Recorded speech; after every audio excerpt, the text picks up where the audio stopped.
Hello viewers, আসসালামু আলাইকুম। আজ আপনাদের জন্য নিয়ে এসেছি আজ দুপুরে যা যা রান্না করলাম সেই খাবারের আইটেমগুলো। তো দেখুন, তো আপনাদেরকে দেখাবো কীভাবে রান্না করেছি। আমার সাথেই থাকবেন, ভিডিওটি টেনে টেনে দিবেন না, সাথে থাকলে পুরো ভিডিওটা দেখতে পারবেন। ঠিক আছে, চলুন দেখা যাক। প্রথমে আমি খিচুড়ি রান্না করে নিলাম। এই যে খিচুড়ি বসিয়ে দিয়েছি, ভুনা খিচুড়ি। আর এখানে আগে থেকেই আমি গরুর গোস্ত রান্না করে রেখেছি।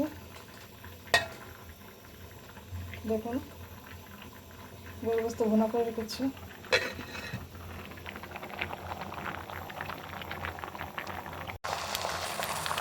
এবার আমি ডিম ভাজি করে নিব।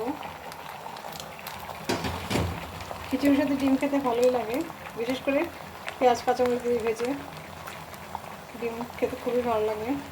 তাই আমি ডিম ভাজি করে নিচ্ছি।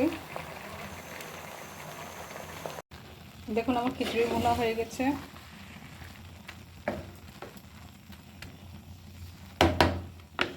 সাথে ডিমও ভাজি করে নিলাম, ডিম ভেজে নিচ্ছি।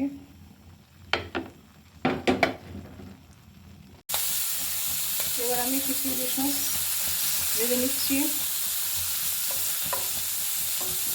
খিচুড়ির সাথে ডিম খেতে ভালোই লাগে, তো কিছু রসুন ভেজে নিচ্ছি। এবার আমি বেগুন ভাজি করে নিচ্ছি, বেগুনের টক ভাজি।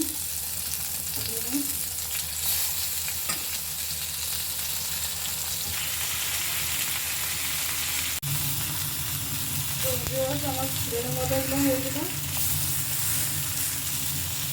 দেখুন, বেগুন ভাজা হয়ে গেছে। এবার আমি কিছু করলা ভর্তা করে নিলাম। করলাগুলো আগে সিদ্ধ করে রেখেছিলাম, এখন আমি ভর্তা করে নিব। তো করলার মধ্যে আমি কিছু লবণ আর সামান্য সরিষার তেল দিয়ে দিলাম।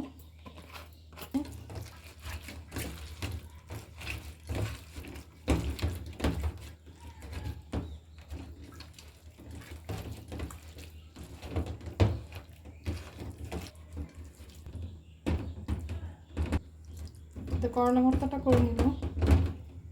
দেখুন, তো দেখুন ভিউয়ার্স, আমি প্লেটে বেড়ে নিলাম সব খাবারগুলো।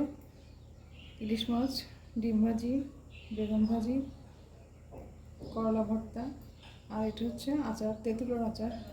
আচারের রেসিপিটা আমার আগে থেকেই দেওয়া আছে। আপনারা যদি আগের ভিডিওগুলো দেখেন তাহলে আচার রেসিপিটা দেখতে পারবেন। তেঁতুলের আচার, আর সাথে দিলাম গরুর গোস্ত।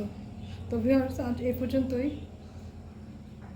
ভিডিওটি যদি ভালো লাগে লাইক করবেন, শেয়ার করবেন, আর কষ্ট করে একটু সাবস্ক্রাইব করে দিবেন। ঠিক আছে ভিউয়ার্স, আসসালামু আলাইকুম। আল্লাহ।